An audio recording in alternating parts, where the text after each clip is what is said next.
네, 오늘은 증인 요한의 증언을 살펴보는 본문을 우리가 함께 보게 되었습니다.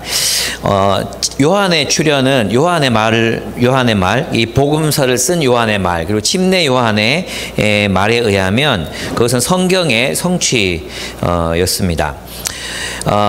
이 말을 하는 이유는 뭐냐 하면 침례 요한의 등장은 우발적으로 또는 침례 요한이 자발적으로 이렇게 어떤 이스라엘 역사 속에서 나타난 것이 아니라는 것입니다.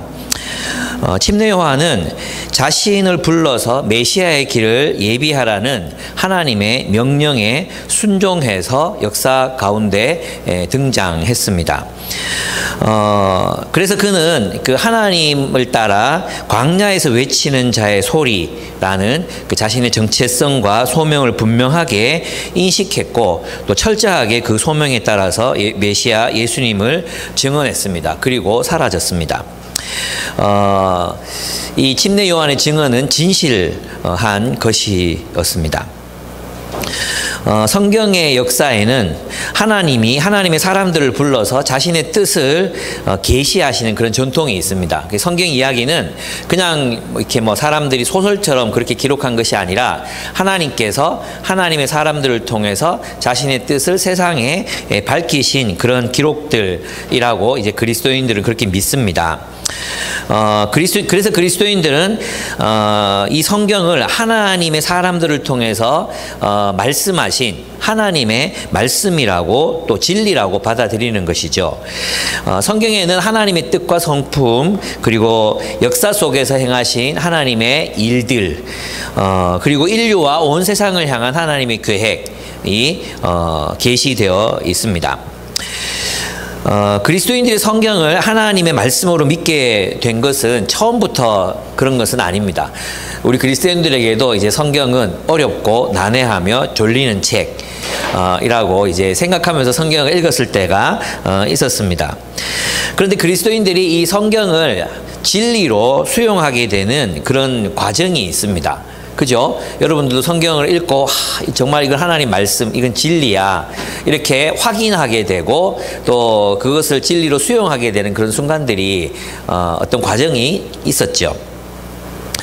근데 우리가 성경을 진리로 수용하게 되는 이 과정은 그 과학자들이 어떤 과학적 법칙을 수용하거나 발견하게 되는 것과 유사한 점이 있다고 낸시 머피라는 아주 유명한 그 과학 철학자, 기독교 과학 철학자 그렇게 이야기를 합니다.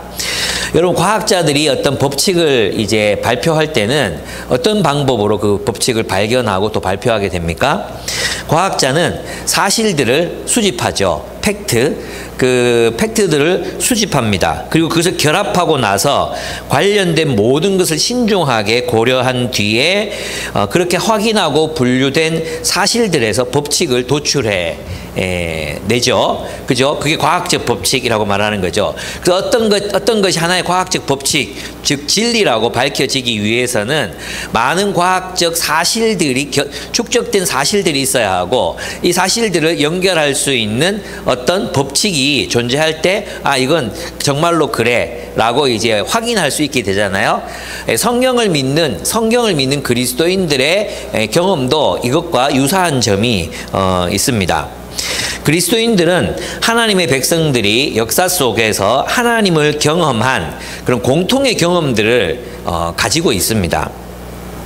하나님의 사람들인 우리 또 그리스도인들은 하나님이 우리의 삶을 인도하셨다는 것, 우리는 누구라도 다 하나님을 믿는 사람들이라면 다 고백할 수 있는 이야기입니다. 하나님께서 나와 동행하신다는 경험, 하나님께서 내게 말씀하신다는 경험, 하나님께서 위기의 순간에 우리를 구원하셨다는 그런 경험들, 도우심의 경험, 또 하나님의 말씀에 순종했을 때 기쁨과 평화가 우리에게 찾아온다는 그런 경험, 그리고 정말로 이 하나님의 말씀을 따라 순종하며 살아갈 때, 이 말씀이 정말로 진리라구나 하는 것을 알게 돼요. 근데 그것은 그냥 나 개인만이 아니라 수천 년 동안 하나님을 경험하고 하나님을 알고 하나님을 따라 살았던 모든 사람들의 공통의 경험이라는 것이죠. 사실은 무엇입니까? 우리가 그런 하나님을 경험했다는 것입니다. 이 사실들을 연결하면 무엇이 나타납니까? 하나님이 살아계신다는 것입니다. 그리고 그 하나님께서 말씀하신 성경의 역사들을 우리는 정말로 맞아, 이 사람들이 경험한 하나님과 우리가 지금 여기서 경험하는 하나님이 다르지 않아 라는 공통의 경험들에서 진리를 우리가 확보할 수 있게 되는 거죠. 그렇습니다. 그래서 우리는 그냥 하나님 있다고 믿어, 존재론적으로는 하나님 있다고 믿어, 여기에서 우리가 하나님에 대한 신앙을 가지게 되는 게 아니라 성경의 역사 속에서 그 말씀을 따라 실천하고 살아온 그 사람들의 증언들을 통해서 우리는 나도 그 증인, 나도 바로 그런 경험을 이야기할 수 있어요. 그렇게 우리는 진리를 확인하게 됩니다. 그래서 우리는 수천 년 동안 셀 수 없이 많은 사람들이 공유했던 그 믿음, 여호와 하나님에 대한 신앙을 가지게 된 것이죠. 그렇습니다. 근데 그 하나님의 백성들의 공통된 믿음 가운데 가장 중요한 믿음이 무엇입니까? 메시아에 대한 믿음입니다. 메시아. 하나님께서 하나님의 사람들, 이것도 하나의 전통인데, 하나님은 하나님의 사람들을 부르셔서 하나님의 사람들을 통해서 하나님의 뜻을 사람들에게 알리신다는 거예요. 그래서 있잖아요, 그런 전통 속에서 수천 년을 살아온 이스라엘 백성들은 하나님께서 하나님의 뜻을 어떤 사람을 선택해서 알리신다는 걸 알았기 때문에 사람들을 통해서, 누군가 신실한 하나님의 사람을 통해서 하나님이 말씀하신다, 이런 기대가 그들에게 있었습니다. 그 믿음 가운데 무엇이 있었다고요? 메시아에 대한 믿음이 있었습니다. 이스라엘 백성들은 수천 년 동안 기록되고 전수되어 온 성경을 통해 하나님이 수천 년 동안 말씀해온 하나님의 사람들을 통해서, 예언자들을 통해서 말씀해 오신 그 메시아에 대한 약속을 하나님이 지키실 거라고 그들은 믿고 있었습니다.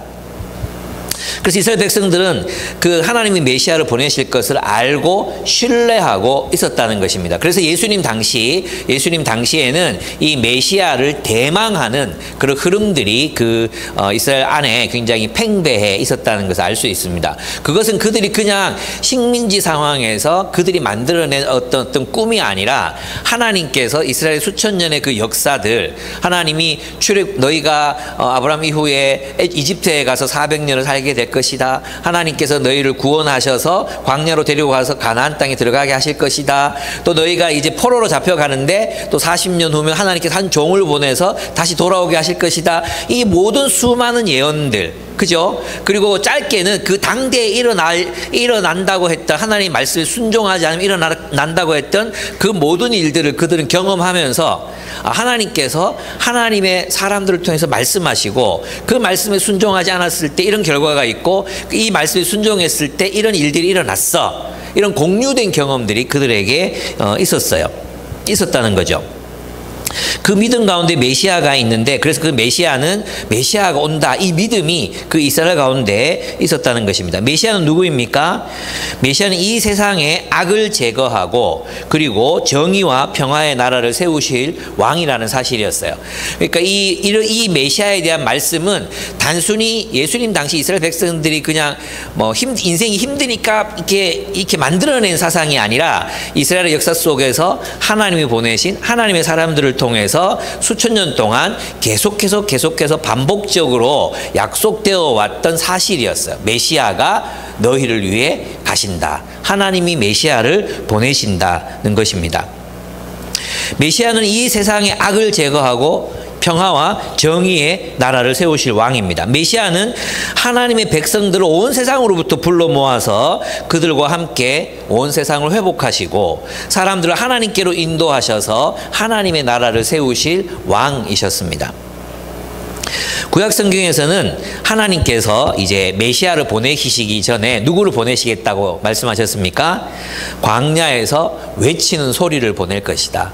그가 메시아가 주님이 오시는 길을 예비할 것이다. 이런 예언들이 이제 이사야서에 나온단 말이에요. 예언이 나온단 말이에요. 그래서 우리는 오늘 예수가 메시아라고 증언한 바로 그 요한의 증언을 검토할 건데, 그 증언을 검토하면서 이제 그럼 요한이라는 이 인물은 정말 믿을 만한 증인인가? 증인이 거짓말하면 안 되잖아요. 증인이 지어내면 안 되잖아요. 그 요한의 증언은 진실한가? 요한은 진실한 사람인가? 예, 이것을 이제 이 본문을 통해서도 한번 알아보았으면 좋겠습니다. 또 하나는 뭐냐 하면, 이 침례 요한은 자기가 누구인지를 분명하게 알고 무엇을 해야 되는지, 또 어떻게 살아갔는지를 알았던 사람들이거든요. 그래서 오늘은 이제 이 두 가지를 할 건데, 하나는 뭐냐 하면, 요한의 증언의 진실성. 그 다음에, 요한의 정체성. 그 요한은 자기를 누구라고 느끼고 어떤 삶을 살았는가. 우리는 지금 우리가 살아가면서 늘 고민하는 질문이 무엇입니까? 나는 누구인가? 나는 무엇을 해야 하는 사람인가? 세상은 나를 뭐 실직자니, 나를 공돌이니, 또 나를 누구 엄마니, 또 뭐 이렇게 우리를 규정하는데, 나는 누구인가? 나는 무엇을 하며 살아야 하는가? 나의 사명은 무엇인가? 우리가 섬기는 존재는 누구인가? 이런 질문들에 대해서 한번 답을 찾아보는 그런 시간이 되었으면 좋겠습니다. 먼저 나는 누구인가? 당신은 누구입니까? 라는 질문에 대한 이야기입니다. 먼저 요한은 자신을 어떻게 인식했는지를 한번 살펴볼 건데요. 유대 사람들이 예루살렘에서 제사장과 레위 지파 사람들을 요한에게 보냅니다. 그리고 요한이 누구인지를 물었습니다. 그렇죠? 예. 그럼 왜 물었을까요? 예, 왜 물었을까요? 유대인들이 사람들 보냈다는 얘기는 뭐냐 하면, 유대 공동체 정치 지도자들, 종교 지도자들이 정치를 겸했잖아요. 그 정치와 경제를 겸하던 그 유대 지도자들, 유대에 있는 지도자들이 요한에게 사람을 보내서 너는 누구냐라고 물었어요. 그거는 요한의 영향력이 굉장히 컸다는 의미예요. 맞죠? 요한이 요단강에서 침례를 베푸는데 누구의 귀에까지 들어갔어요? 유대 지도자들의 귀에 들어갔어요. 근데 요한의 세력이 그들이 볼 때 요한의 세력이 너무 커진 거예요. 커졌기 때문에 이 사람이 자기를 누구라고 생각하느냐에 따라 가지고 그들이 이 사람과 협력을 해야 될지 싹을 잘라야 될지를 결정해야 되는 거예요. 이 요한복음이 기록되기 전 한 200여 년 전쯤에 마카비라는 한 제사장 가문이 일어났다는 걸 얘기했죠. 그래서 그들이 일시적으로 로마를 몰아내고 이스라엘이 잠시 독립국이 되었던 적이 있었어요. 그러면 이 세력이 이제 요단강에서 침례를 베푸는 이 세력이 사람들이 너도 나도 이 침례 요한이 혹시 메시아가 아닌가? 오실 메시아가 아닌가? 유대의 권력을 전복시키고 왕이 될 사람이 아닌가? 이런 어떤 의문들이 이제 이스라엘 공동체 속에 막 퍼지고 있는 거예요. 그 유대 지도자들의 마음속에는 어떤 생각이 들겠습니까? 이거 잘라야 되나? 아니면 협력해서 독립전쟁을 해야 되나? 이런 고민이 생기겠죠. 그래서 요한의 정체성, 요한이 자기를 누구라고 생각하느냐가 그들은 굉장히 중요했던 거예요. 만약에 요한이 내가 메시아다 이러면 굉장히 급박하게 상황이 돌아가게 되는 거죠. 무슨 뜻인지 아시겠죠? 그래서 침례 요한을 찾아가서 너는 누구냐고 이렇게 묻게 되는 것입니다. 근데 요한이 뭐라고 말합니까? 당신은 누구요? 라는 질문에 요한은 그들이 뭘 기대하고 왔는지, 어떤 질문을 하려고 왔는지 알았어요. 그죠? 나는 메시아가 아니요 라고 얘기합니다. 나는 누구요? 라고 그냥 대답하면 되는데 나는 메시아가 아니요 이렇게 이야기를 합니다.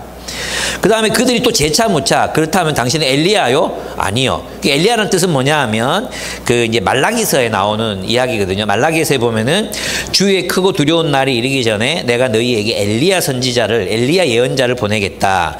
그가 아버지의 마음을 자녀께로 돌이키고 자녀의 마음을 아버지에게로 돌이킬 것이다. 돌이키지 아니하면 내가 가서 이 땅에 저주를 내리겠다. 그러니까 이 자신은 세상의 종말에 앞서서 오는 그 종말의 심판을 선포하는 엘리야가 아니라는 뜻입니다. 근데 이제 말라기를 가만히 들여다보면 이 엘리야는 사실 이제 세례 요한, 침례 요한 같기도 하지만 그 사실은 메시아를 가리키는 말이라고 저는 생각이 들어요. 왜냐하면 아버지의 마음을 아버지의 마음을 자녀들에게로, 자녀들의 마음을 아버지 하나님께로 돌릴 수 있는 존재는 예수 그리스도셨거든요. 그래서 이 엘리야, 그 다음에 그 예언자냐, 이 얘기도 모세잖아요. 그제 모세와 같은 예언자를 주님이 일으키실 것이라고 출애굽기에서 말씀하셨기, 나와 같은 선지자를 만나거든, 나와 같은 지도자를 만나거든, 너희는 내 말 안 듣고 막 그렇게 얘기했던 것처럼 하지 말고 그의 말을 들을지어다, 이렇게 말씀했거든요. 근데 모세와 같은 지도자도 이제 가만히 들여다보면 누구예요? 예, 메시아라고 생각할 수 있습니다. 어쨌든 이 당시 사람들은 약간 엘리야 또 모세와 같은 지도자 메시아 좀 다르게 생각했던 것 같기는 해요. 어쨌든 요한은 여기에 대해서 자신은 그들이 아니라고 이제 먼저 설명을 합니다. 그러니까 이제 요한은 자신들을 보낸 사람들에게 대답하기 위해서 도대체 당신이 누구냐, 우리 보낸 사람들한테 이야기해 줘야 되는데 속 시원하게 좀 누군지 말해라, 괜찮다, 이렇게 이제 얘기를 합니다. 그러면 당신은 누구란 말이요? 이렇게 화가 났죠. 그러면 당신은 도대체 누구요? 메시아도 아니고 엘리야도 아니고 모세도 아닌데 왜 이렇게 온 이스라엘이 들썩일 정도로 침례를 주고 회개하라고 외치고 왜 그렇게 하시냐고 이렇게 질문을 합니다. 그때 요한이 이렇게 대답해요. 예언자 이사야가 말한 대로 나는 광야에서 외치는 이의 소리요, 너희는 주님의 길을 곧게 하여라 하고 말이요라고 대답합니다. 요한의 정체성은 무엇이었습니까? 광야에서 외치는 자의 소리라는 것입니다. 이 소리의 역할이 무엇입니까?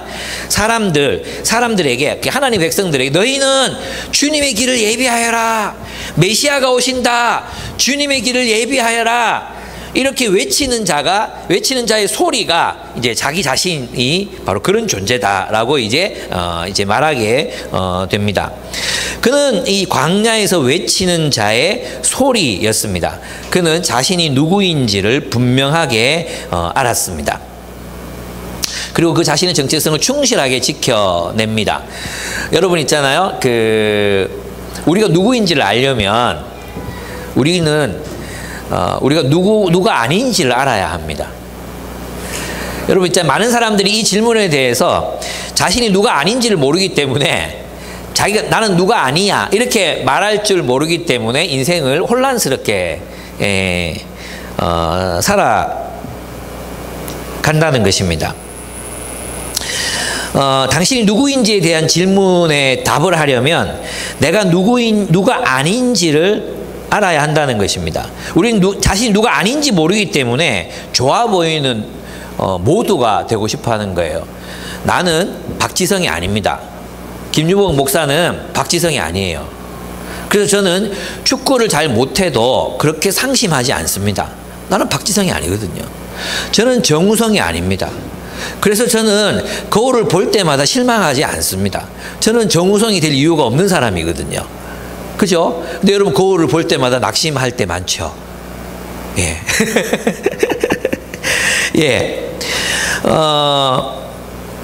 나는 스티브 잡스가 아닙니다. 저는 부동산 재벌 트럼프가 아닙니다. 그렇기 때문에 저는 제가 어떤 아파트를 사고 아파트 가격이 10억이 올랐고 20억이 올랐고 크게 저에게 중요하지 않습니다. 내 친구들이 어떤 집에 살고 무슨 차를 타고 다니고 이런 것들이 크게 궁금하지 않습니다. 그게 또 내 마음을 상심하게 하지도 않습니다. 다만 제 차가 너무 오래된 차인데 이게 왜 고장이 안 날까? 고장이 나야 바꿀 건데 이런 생각을 한 번씩 하기는 하지만 새 차에 대한 그리움은 있지만 그런 것들로 내가 누구인지가 막 흔들리고 막 그러지는 않습니다. 근데 이제 사람들이 자기가 누구인지 모르기 때문에 모든 사람이 되고 싶은 거예요. 자기 눈에 좋아 보이는 모든 사람이 다 되고 싶은 거예요. 그 모든 사람이 다 되고 싶은 욕망이 채워지지 않기 때문에 자신을 실패자라고 여기고 사는 것입니다. 다르게 말하면 자신이 누구인지를 모르기 때문에 모든 사람과 자기를 비교하며 산다는 뜻이에요. 모든 사람과. 그래서 나보다 나아 보이는 모든 사람, 나보다 상황이 나아 보이는 모든 사람, 그 사람들과 끊임없이 자신을 비교하면서 좌절감과 절망감을 느끼면서 살아가는 것이 오늘날 20대, 30대들의 삶이에요.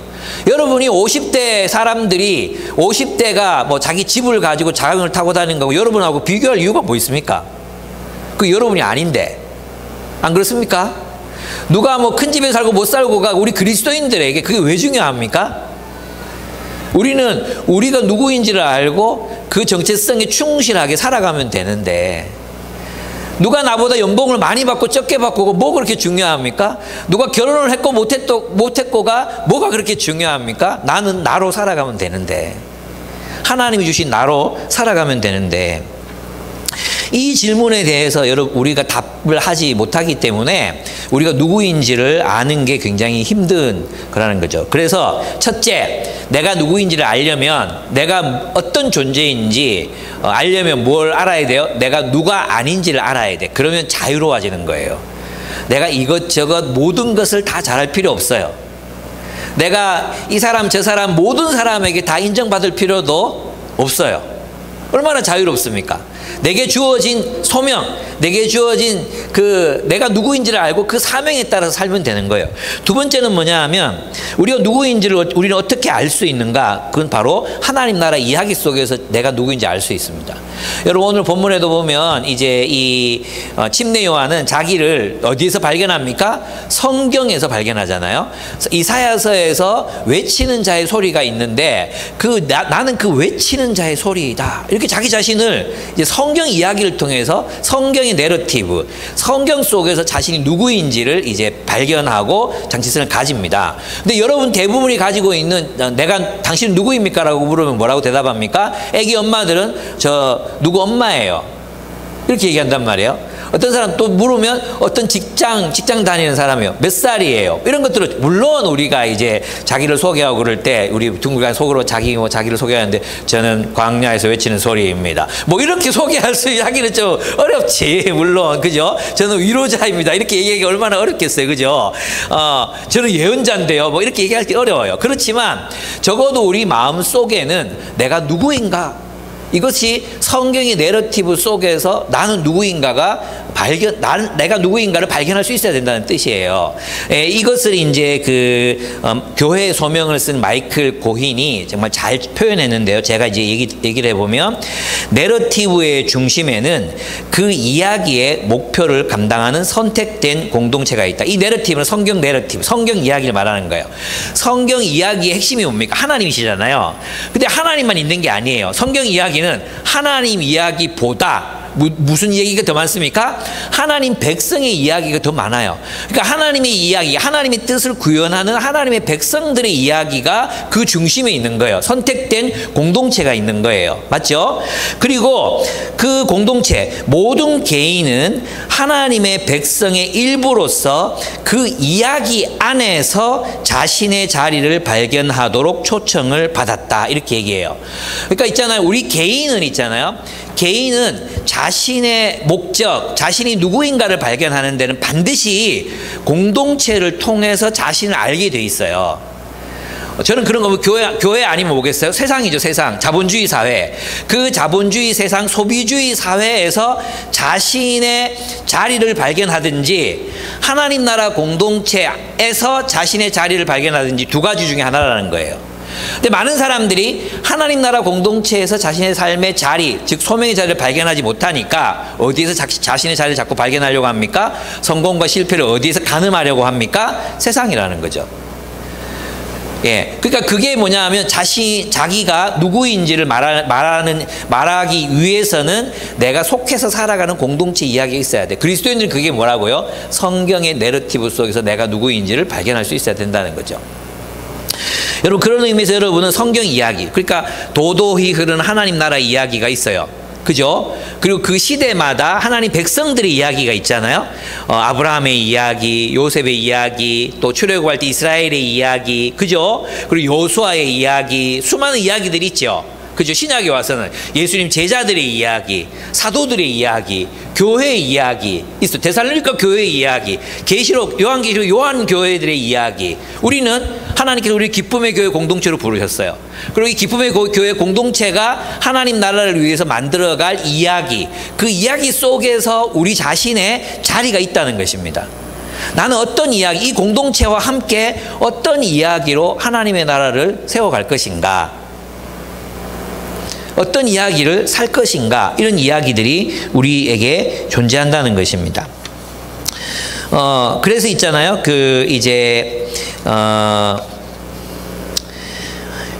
레슬리 뉴비기는 이렇게 얘기합니다. 제가 이제 이 마지막 부분에 한번 다시 반복해 드릴 건데요. 우리가 하나님의 이제 부르심을 받는다는 것, 초청을 받는다는 것, 하나님 나라로 초대된다는 게 어떤 뜻이냐 하면 세상을 위한 그분의 목적에 참여하는 것이라고 이야기를 합니다. 그래서 성경에 나오는 부르심은 인격적인 관계를 초청이며, 즉 하나님과 이제 교제하라고 우리를 부르신다는 것입니다. 근데 요 사람은 여기까지만 생각한단 말이에요. 두 번째가 뭐냐 하면 그분의 포괄적인 목적에 대한 값비싼 참여로의 초청이다, 이렇게 얘기했어요. 그분의 값비싼 목적, 그러니까 그분의 포괄적인 목적에 대한 값비싼 참여. 예. 그 참여는 역사의 현장에서 이루어져야 되잖아요. 그럼 하나님께서 우리를 누구와 함께 하나님의 나라를 이루어가게 하십니까? 교회잖아요. 그래서 여러분이 교회를 잘 선택하셔야 되는 이유가 거기에 있는 것입니다. 그리고 그 교회의 이야기 속에서, 그 교회 이야기 속에 우리 자신들의 이야기가, 하나님 나라의 이야기, 내가 누구인가가 거기에 들어있다고 할 수 있습니다. 여러분 누구입니까? 세 번째로 자신을 누군가를 알기 위해서는 기도가 필요합니다. 기도. 하나님께서 알려주십니다. 침례 요한은 이렇게 말해서 33절에 보면 나를 보내어 물로 침례를 주게 하신 분이 나에게 말씀하시기를, 이렇게 되어 있어요. 나를 보내어. 누구예요? 하나님이시잖아요. 그래서 우리는 하나님께 물어야 돼. 기도해야 돼. 하나님, 내가 누구입니까? 나는 무엇을 하며 살아야 합니까? 여러분, 우리 청소년들 있죠? 청소년들 자꾸 이제 뭘 먼저 생각하느냐 하면 내가 어떤 직업을 가져야 될까? 그거 중요합니다. 중요해요. 내가 어떤 직업을 가져야 할까요? 중요해요. 근데 있잖아요. 여러분이 지금 내가 어떤 직업을 가진다고 선택해서 이렇게 막 전공을 하고 공부를 하고 해도 그 전공대로 사는 사람 별로 없어요. 그죠? 대부분 다 다른 거 하고 있잖아요. 대부분 다 자기 전공하고 상관없는 거 하고 있잖아요. 그죠? 그러니까 너무 막 거기 목매달잖아요. 먼저 발견할 게 뭐냐? 내 삶의 목적이 뭔가? 이게 더 중요하다는 거예요. 내 삶의 목적이 뭔가? 하나님이 나를 무엇으로 만드셨는가? 하나님이 이 시대, 이 역사의 현장 속에서 내가 나를 어떤 존재로 만드셨는가? 나는 누구인가? 이걸 발견하는 것. 예, 거기에서 소명이 나오고 삶이 나오고 실천이 나오고, 이것을 위해서 어떤 직업을 가지든 뭐 크게 상관이 있는 게 아니거든요. 예, 그렇습니다. 여러분은 누구입니까? 여러분 누가 아닙니까?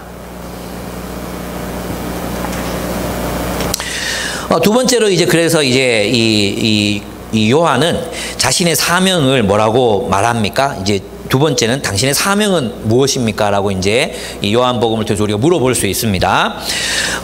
그는 자신을 누구라고 말했죠? 광야에서 외치는 자의 소리가 자기라고 말했잖아요. 나도 이렇게 멋지게 좀 표현할 수 있으면 좋겠다. 나 김유복은 누구다. 이런 거 있잖아요. 광야에서 외치는 소리다. 이렇게 얘기하는 것처럼, 나는 누구다. 이렇게 얘기할 수 있으면 참 좋겠어요. 그죠? 예.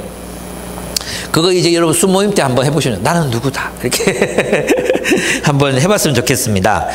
그럼 광야에서 외치는 자의 소리는 어떤 사명을 가지고 있을까요? 그 사명이 뭔가? 그냥 뭐 외치는 자의 소리 이게 끝나는 게 아니잖아요. 그래서 이제 이 사명을 요한이 자신의 사명을 이제 이라고 설명한 구절이 어디냐 하면 이사야서 40장에 나와요. 이사야 40장. 거기에 보면 광야에서 외치는 자의 소리의 역할이 나오거든요. 한번 읽어보겠습니다. 제가 읽겠습니다. 잘 들으세요. 잘 들으셨으면 좋겠어요.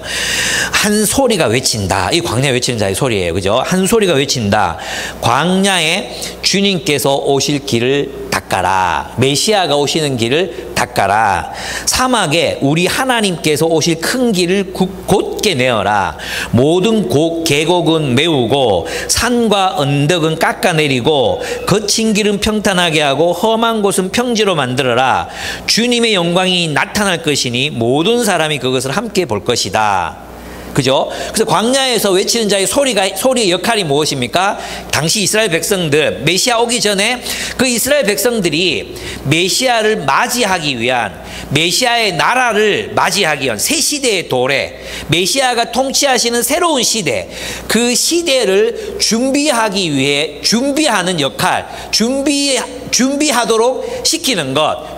요한의 역할은 뭐냐면 이스라엘 백성들을 잘 가르치고 훈련시켜서 메시아가 가지고 오시는 메시아의 시대를 살아갈 준비를 하게 하는 것. 그게 뭐였다고요? 외치는 자의 소리의 역할이었어요. 근데 이것이 이 소망, 이 세례 침례 요한의 이 일이 허망하지 않는 이유가 무엇이냐 하면 바로 그 일이 반드시 이루어지기 때문인데, 그 다음 구절을 한번 보겠습니다. 이것은 주님께서 친히 약속하신 것이다. 한 소리가 외친다. 그러면서 이제는 이 한 소리가 누구한테 말하느냐 하면 이사야한테 말하는 거. 이사야, 너는 외쳐라. 이렇게 외치는데 뭐라고 하냐면, 그래서 내가 무엇이라고 외쳐야, 이사야가 무엇이라고 외쳐야 합니까? 라고 하니까, 그러니까 이사야도 외치는 소리죠. 외치는 소리. 이제 메시아의 길을 준비하는 하나의 외치는 소리예요. 그죠? 세례요한도 침례요한도 하나의 소리예요. 그죠? 하나님 보내신 소리예요. 근데 어떤 걸 외치라고 하느냐 하면, 모든 육체는 풀이요 그의 모든 아름다움은 들의 꽃과 같을 뿐이다. 주님께서 그 위에 입김을 부으시면 풀은 마르고 꽃은 시든다. 그렇다. 이 백성 풀에 지나지 않는다. 사람들은 그냥 풀처럼 어떻게 된다고요? 시들어. 폈다가 시들어. 그죠? 그러나 풀은 마르고 꽃은 시드나 우리 하나님의 말씀은 영원히 서 있다. 이 말씀이 뭐냐 하면 약속이에요. 약속. 하나님의 약속은 영원하다. 이사야에게 말씀하신 메시아가 가신다. 메시아가 이 땅으로 오셔서 하나님의 정의와 평화의 나라를 세우실 것이다. 이 약속은 반드시 성취된다. 그러니까 광야에서 외치는 자의 소리는 이 약속은 반드시 성취되기 때문에 그 사람들 앞에서 메시아의 길을 예비하라. 메시아가 통치하시는 새로운 시대가 오고 있다. 새로운 나라가 도래하고 있다. 너희는 그 나라를 준비하라. 예, 그것이 바로 세례 침례 요한의 사명이었던 것입니다. 이스라엘 백성들을 준비시키는 것. 무엇을 위한 준비예요? 메시아를 알아볼 준비? 예, 그것도 포함되죠. 근데 그것보다 더 중요한 게 뭐예요? 메시아가 이루실 하나님 나라의 새로운 질서를 살아가는 준비, 살아갈 준비, 하나님의 나라를 살아갈 준비를 하게 하라. 그게 이제 외치는 자의 소리의 역할이었습니다. 그러니까 이 외치는 자의 소리의 사명은 하나님 백성들을 준비시켜서 메시아가 오시는 길을 예비하도록 하는 것입니다. 외치는 자의 소리의 사명은 하나님이 약속하신 메시아가 반드시 세상 속으로 와서 세상의 모든 악을 물리치시고 정의와 평화가 지배하는 하나님의 나라를 세우실 것이라는 약속을 믿고 기다려라. 곧 오신다. 이런 소리를 외치는 것이 그의 소명이었던 것이죠. 그렇습니다.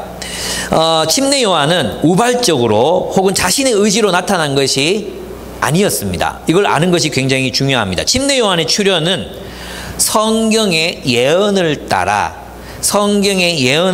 그 예언의 성취로서 성령의 역사로서 나타난 인물이었습니다. 요한복음의 저자가 침례 요한의 등장을 이렇게 말하는 이유는 바로 하나님이 수천 년 전 말씀하신 그 약속이 이스라엘의 역사 가운데서 성취되고 있음을 보여주려는 그런 의도가 있습니다. 예, 여러분, 저는 이제 여기에서 여러분의 사명을 묻고 싶습니다. 여러분은 내가 누구인지를 아셨다면 나는 이 땅에서 무엇을 이루고 죽어야 할 사람인가 알고 계십니까? 여러분의 사명은 무엇입니까? 여러분이 직장을 구하고 이직을 하고 뭐 이런 것보다 더 중요한 게 뭐예요? 그 모든 일을 하게 하는 그 힘이 우리의 사명으로부터 나와야 되잖아요. 그죠? 우리가 세상에서 증인으로 산다. 뭐 이런 거라든지. 그죠? 그런 의미에서 여러분의 사명, 그것을 확실히 확실하게 인식하고 살아가고 계십니까? 나의 사명은 뭐야? 왜 한참 막 이게 성공하는 사람들의 뭐 7가지 습관, 뭐 또 위대한 기업들 뭐 이러면서 많이 그 유행했던 때가 있었잖아요. 그때 맨날 이제 귀 따갑도록 들었던 게 뭡니까? 미션 스테이트먼트. 당신의 미션 스테이트먼트가 뭡니까? 그 기업의 미션 스테이트먼트가 뭡니까? 이런 거 많이 들었죠? 사명을 중심으로 우리의 삶이 조직돼야 된다. 그죠?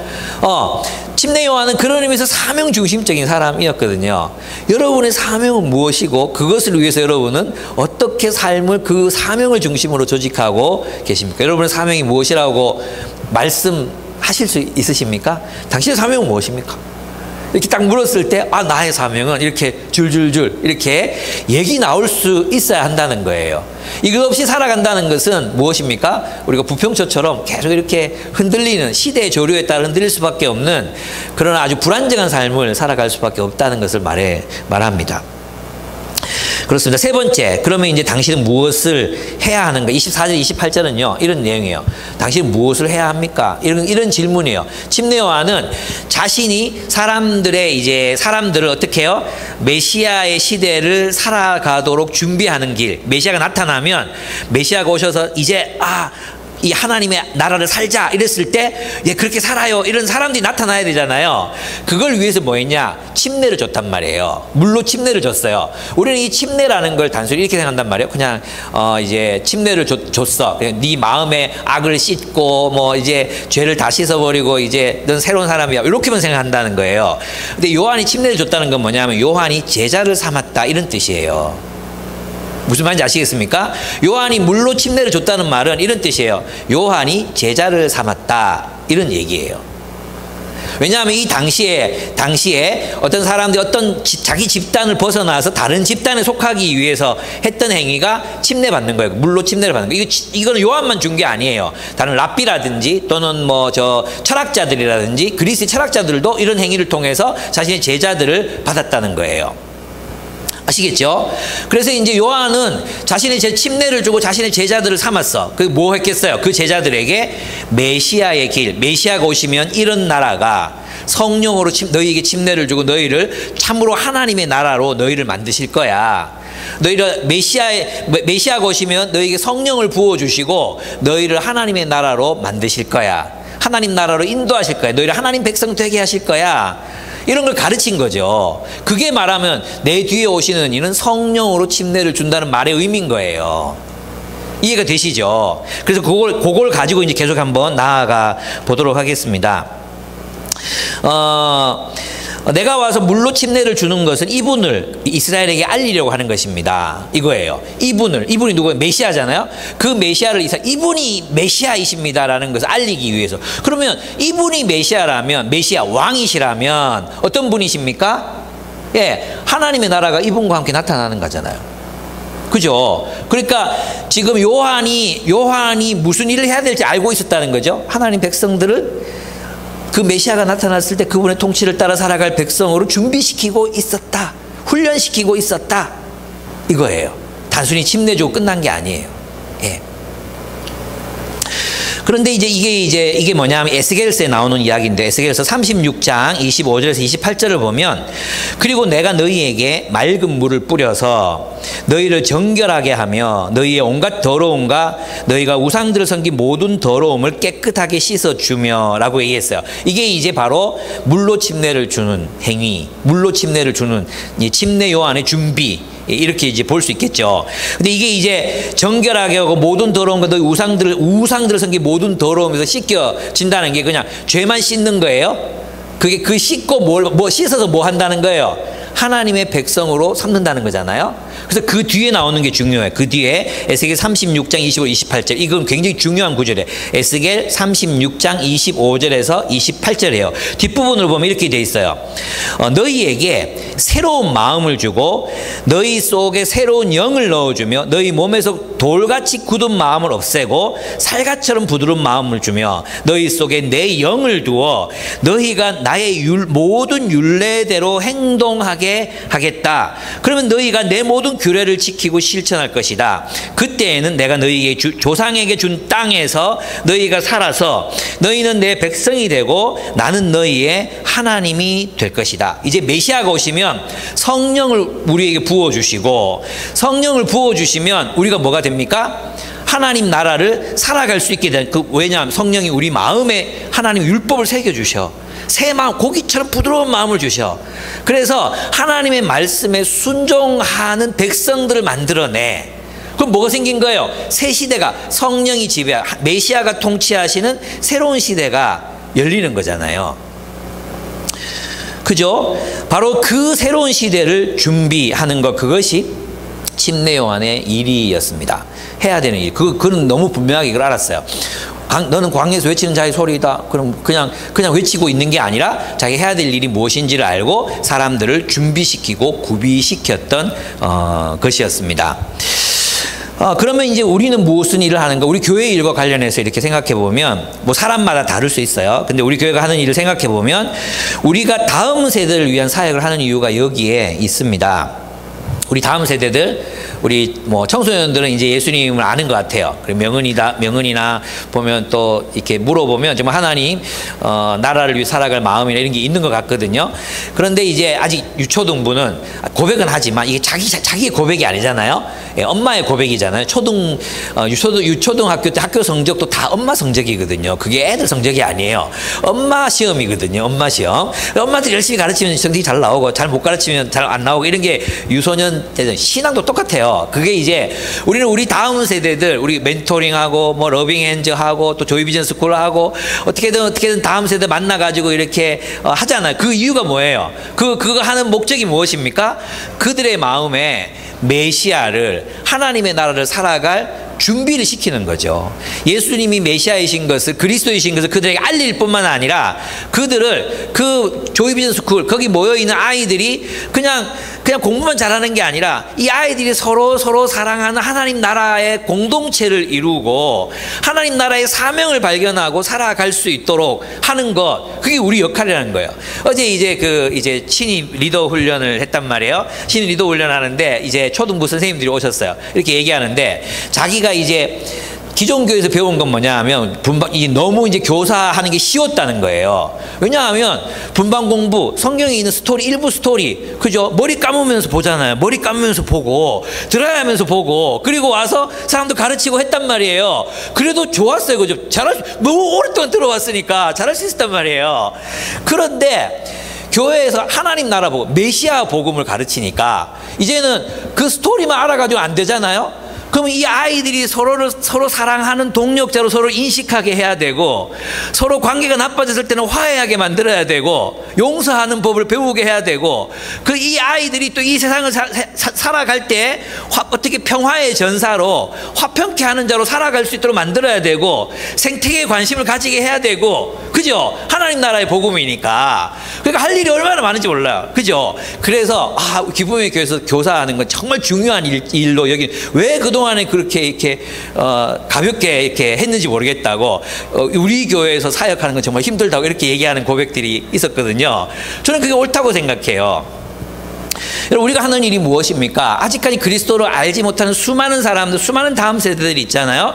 그들의 마음에 어쨌든 나를 통해서 그들이 메시아의 나라로 들어와서 메시아의 나라를 살게 하는 그런 준비시키는 일들을 저는 우리가 하고 있다고 생각합니다.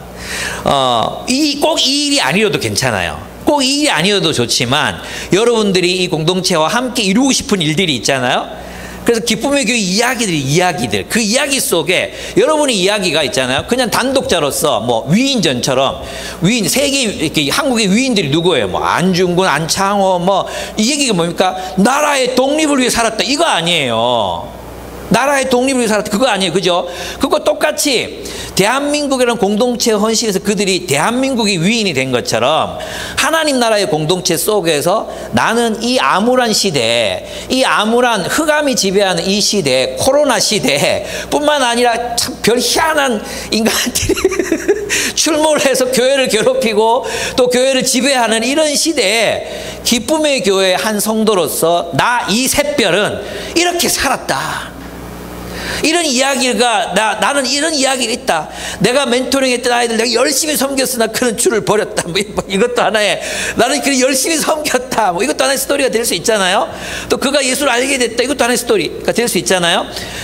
뭐 어떤 사람이 위대한 사람입니까? 저는 한 사람을 위해서 그의 인생을 드린 사람, 한 사람을 사랑하기 위해서 자신을 내놓은 사람. 나는 그 삶보다 위대한 삶은 없다고 생각합니다. 예, 그런 의미에서 우리는 정말로 무슨 일을 하고 있는가? 예, 여러분 직장생활 좋아요. 직장생활 직장생활 그냥 생존을 위해서 이게 아니잖아요. 내가 직장생활을 하더라도 내 사명에 따라 내가 여기서 무엇을 하고 있는가? 내가 열심히 일하는 이유와 목적이 무엇인가? 사람들이 나를 통해서 무엇을 발견해야 하는가? 그 사명에 따라서 내가 일하고 있는가? 아니면 그냥 세상 사람들이 하는 것처럼 호구 잡히지 않기 위해서 사는가? 좀 내 몸 더 편하게 하려는 세상의 전략들을 나도 도입해가지고 그 전략대로 세상에서 세상 사람들처럼 살고 있는가? 아니면 하나의 사명자로서, 예, 내가 무슨 일을 해야 될지, 직장에서 내가 무슨 일을 해야 될지 분명하게 알고, 때로는 넘어지고 실수하고 소리도 버럭 지르고 이기적인 모습도 나타나지만, 그럼에도 불구하고 내가 한 사람의 증인으로서 어떻게 살아갈 것인가, 무엇을 할 것인가, 여기에 대한 답을 가지고 있어야 돼요. 근데 이걸 있죠, 여러분들 저한테 자꾸 물어요. 그게 뭔데요? 여러분이 찾으세요. 나는 잘 몰라요. 여러분의 직장에 어떤 나쁜 놈들이 있는지, 어떤 상황인지 저는 잘 몰라요. 궁금해요? 그럼 500원 내고 저한테 와서 물어보세요. 같이 이야기합시다. 근데 제가 말하는 게 뭐냐 있잖아요. 얘기하고 싶은 게 뭐냐 하면 여기에 별로 관심을 안 둬. 자기 사명이 뭔지 모르고 살고 그렇게 그 사명을 위해 살지도 않고 있으면서 그냥 문제의식 없이 살아. 뭘 해야 될지도 모르면서 아무 문제의식 없이 그냥 열심히 직장생활을 하면서 살아. 그게 문제인 거예요. 그게. 저는 여러분들이 정말로 질문했으면 좋겠어요. 질문. 하나님, 나는 누구이며 무엇을 위해 살아야 하며 무엇을 행해야 합니까? 정말 진지하게 물어보시고 그것을 위해서 살아가신 여러분들이 생애가 됐으면 좋겠습니다. 예, 허공을 치는 자처럼 하지 말고 정말 표대를 향해서 나아가는, 예, 사도 바울은 자신의 사명을 분명하게 알았잖아요. 교회 세우는 거였습니다. 그죠? 바울은 그 사역을 위해서 자신의 생명을 바치잖아요. 그죠? 그 거점 지역들, 그리스 로마 문명의 거점 지역들, 그 넓은 땅을 다니면서 교회를 세우잖아요. 그것처럼 내가 목숨 바쳐 행해야 될 일, 그거 한 가지쯤은 있어야 되겠다. 저는 그런 생각을 합니다. 네. 여러분 그게 있습니까? 네. 그래서 너무 막 게임만 하지 말고 현질하지 말고 우리 김현은이 국제 인터넷 게임에서 어제 우승했거든요. 한국 대표. 그런 거 하지 말고 해도 조금만 하고 내 사명이 뭔가 거기에 충실하게 살아갔으면 좋겠다. 요한 보시죠. 요한을 보면 나는 광야에서 외치는 자의 소리다. 딱 얘기하고 자기 제자들, 자기 침 내주고 제자 삼았던 이들 다 어떻게 합니까? 예수님한테 가라 그러잖아요. 예수님한테 가라. 다 가라. 그는 흥하여야겠고 나는 쇠하여야 하리라. 자기 정체성에 따라서 살아갔다. 진짜 상남자. 진짜 남자. 진짜 사람. 멋진 사람.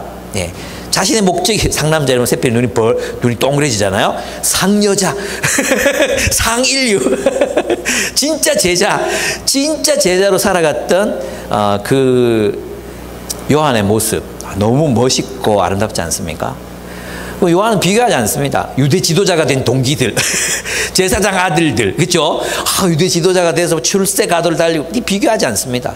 광야에서 약대 털옷 입고 꿀 먹고 메뚜기 잡아 먹으면서 하나님의 자기를 부르신 부르심을 따라 충실하게 그냥 살아갑니다. 예, 그렇게 살아도 됩니다. 좀 멋지게 살았으면 좋겠습니다. 마지막으로 여러분 우리가 섬기는 이가 누구인지 알고 있어야 합니다. 누구입니까? 요한은 자신이 섬기는 분이 누구이신지를 분명하게 알았어요. 분명하게 알았기 때문에 그런 메시아시다. 그러니까 내 뒤에 오시는 나보다 먼저 있는 분이시고, 그죠? 그리고 이건 이사야서의 말씀이잖아요. 영존하신 아버지, 전능하신 하나님이시다. 여기에 대한 인식이 분명히 있었어요. 그러니까 자신의 태도가 나오는 거야. 그 예수 그리스도에 대한 태도가 나오는 거예요. 뭐예요? 나는 그분의 신발끈을 묶고 풀기도 만한 자격도 없는 놈이다. 이렇게 자기를 표현해요. 그건 뭐냐 하면 난 노예 중에 상노예다 이 말이에요. 근데 있잖아, 가만히 생각해 보면 오늘날 한국 교회, 아니 현대 교회 예수님은 어떤 분이십니까? 우리가 그분의 신발끈을 감히 내가 이분의 신발끈을 풀어드리고 이것도 못한다고 생각했는데, 우리는 예수님 어떻게 생각하냐면 내 신발끈 풀어주고 매주는 사람이라고 생각해요. 그죠? 이분이 왜 내 문제 해결 안 해주나? 이분이 이 사람은 내가 신앙으로 고용한 사람이야. 내 소원 들어줘야 돼. 내 인생 좀 편하게 만들어줘야 돼. 남들이 집 살 때 내 집도 좀 사게 만들어줘야 돼. 내 신발끈 좀 풀어달라 하는 거 아니에요? 노예 아니에요, 노예? 주님이 아니라. 정말 우리는 예수님을 정말 누구이신지를 알고 그분을 섬기고 있는가? 우리에게 정말 참 질문해 봐야 됩니다. 정말 나는 예수님을 경외, 존경하는가? 정말 그분의 명령을 정말 의미 있게, 정말 진지하게 받아들이고 있는가? 그분이 하신 말씀들을 정말 진리라고 생각하고 그 말씀을 따라 살기 위해서 얼마나 애쓰고 분투하고 있는가? 우리에게 물으셔야 된다는 것입니다.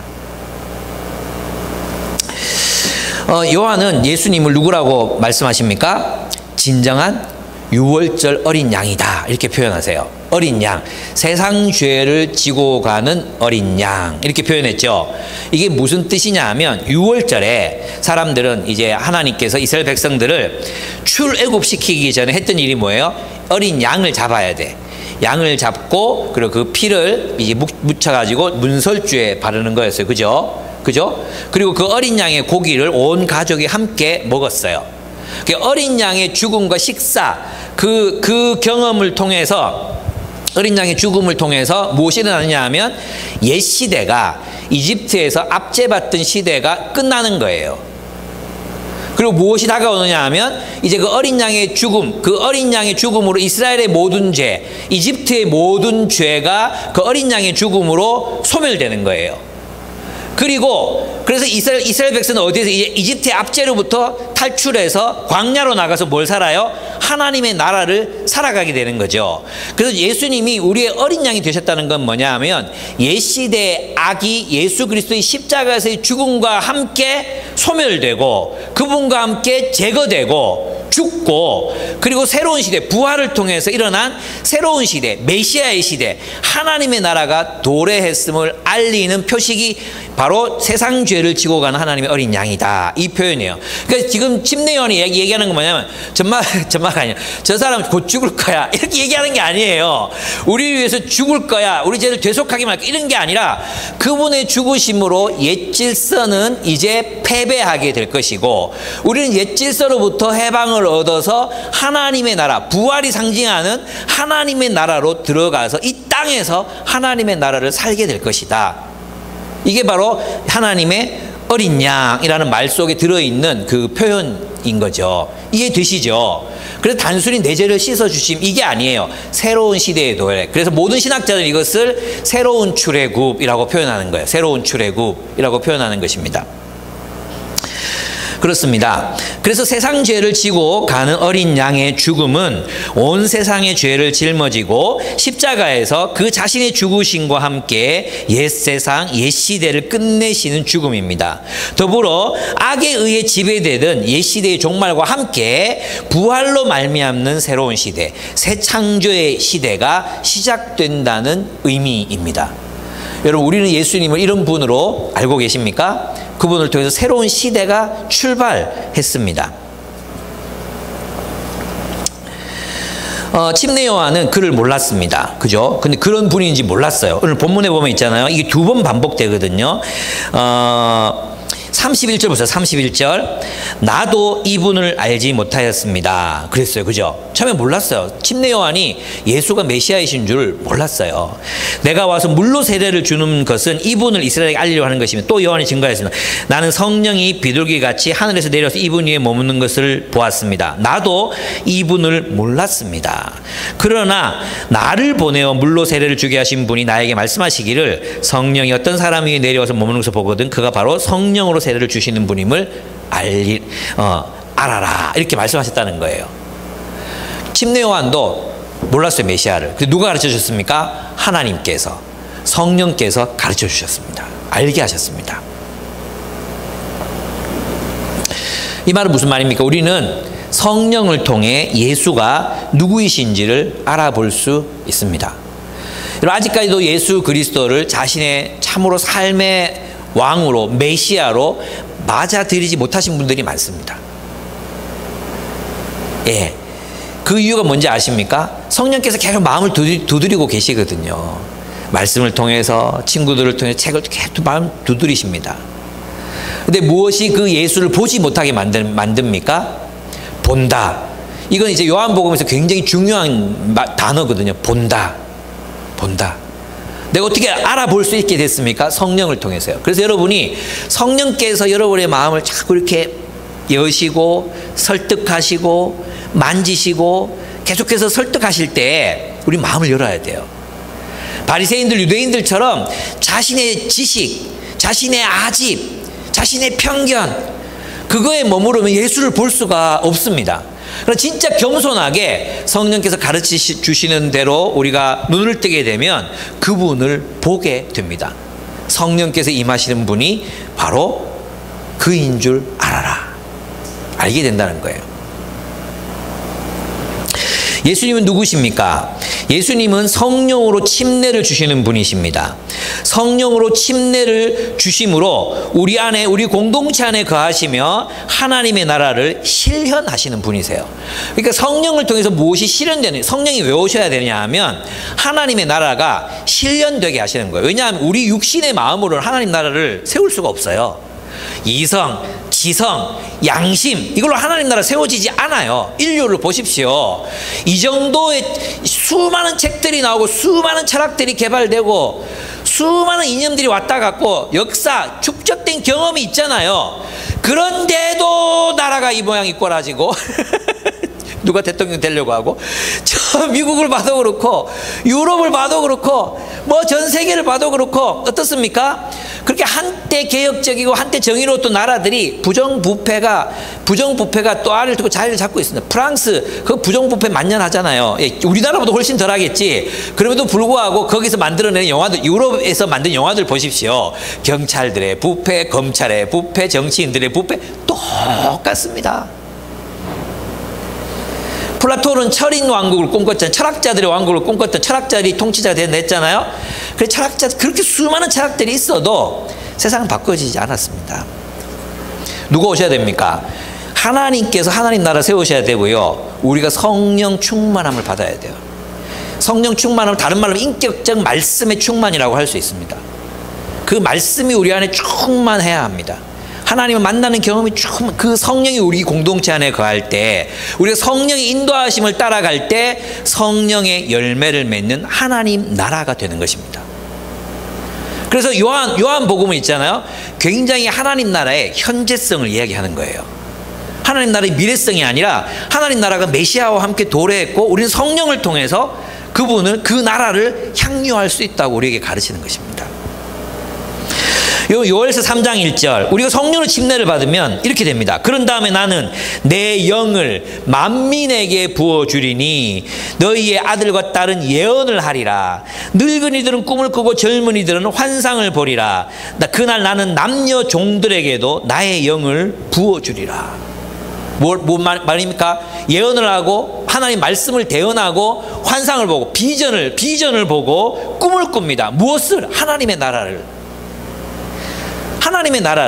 우리 공동체가 함께 어우러져서 우리가 하나님 나라의 공동체가 되고 하나님 나라가 종말론적으로 완성되고 이루어질 것을 기대하면서 환상을 보고 꿈을 꾸고 예언을 하며 하나님의 나라를 세워간다는 뜻이에요. 성령이 임하시면. 성령이 임하시면 우리 각자의 양심에 우리 내면의 성령께서 우리 마음을 고기처럼 부드럽게 하셔서 서로 사랑하게 합니다. 우리 교회 성도들을 보면 시간이 지날수록 진짜 부드러워지는 걸 보거든요. 정말로 부드러워져요. 그리고 말씀에 순종하려고 애쓰는 모습들을 보거든요. 너무 좋아요. 너무 좋아요. 그런 사람들과 더불어 동력하고 교제하고 또 나를 사랑해주고 나를 용서해주고 그들과 더 관계가 깊어져가는 이런 모습들을 볼 때 얼마나 행복한지 몰라요. 귀 있는 자는 들을진저. 진짜 그렇지 않습니까? 이런 경험들이 이제 여러분 아직 40도 안 되는데 또 약간 40 넘은 분도 계시지만 이런 나이에 벌써 이런 거 경험했어. 여러분 나이 50이 됐을 때를 환상을 한번 보십시오. 꿈을 한번 꿔보십시오. 서로에게 어떤 존재가 되어 있을지, 우리가 어떤 공동체를 이루고 살아가고 있을지, 말씀 안에서 계속 성숙하는 사람들과 함께 인생을 살아간다는 게 어떤 축복인지, 그 축복을 어떻게 향유하게 될지, 와, 벅차지 않습니까? 그것이 성령으로 침례를 준다는 말의 의미입니다. 이 요한에게 예수님은 그런 존재였어요. 그런 존재. 예.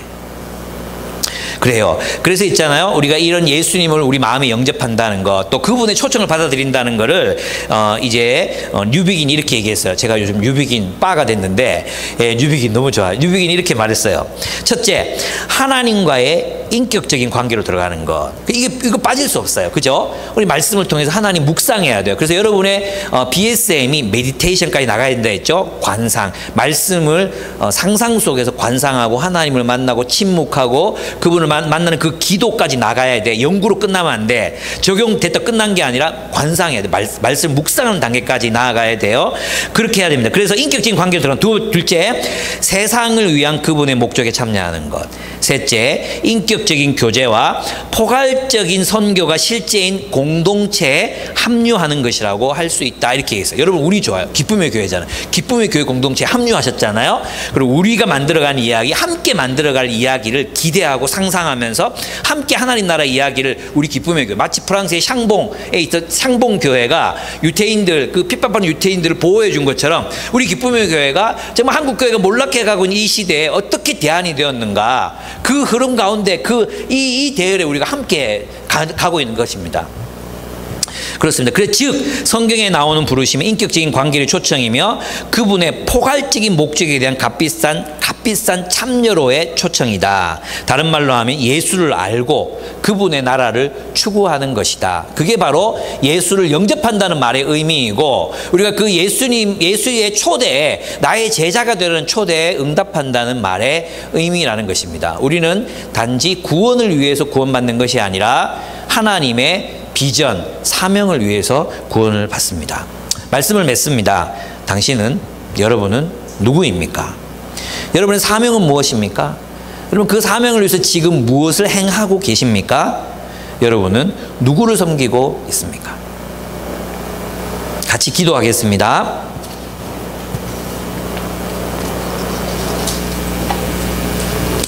예, 우리 다 같이 눈을 감고 한번 기도해 봤으면 좋겠습니다. 이 질문, 마지막에 제가 드렸던 도전, 나는 누구인가? 나의 사명은 무엇인가? 나는 그것을 위해 무엇을 행하고 있고, 내가 섬기는 분은 누구인가? 내가 섬기고 있는 대상은 무엇인가? 곰곰이 좀 묵상하시면서 하나님 앞에 우리 자신의 고백을 올려드렸으면 좋겠습니다. 함께 기도하겠습니다.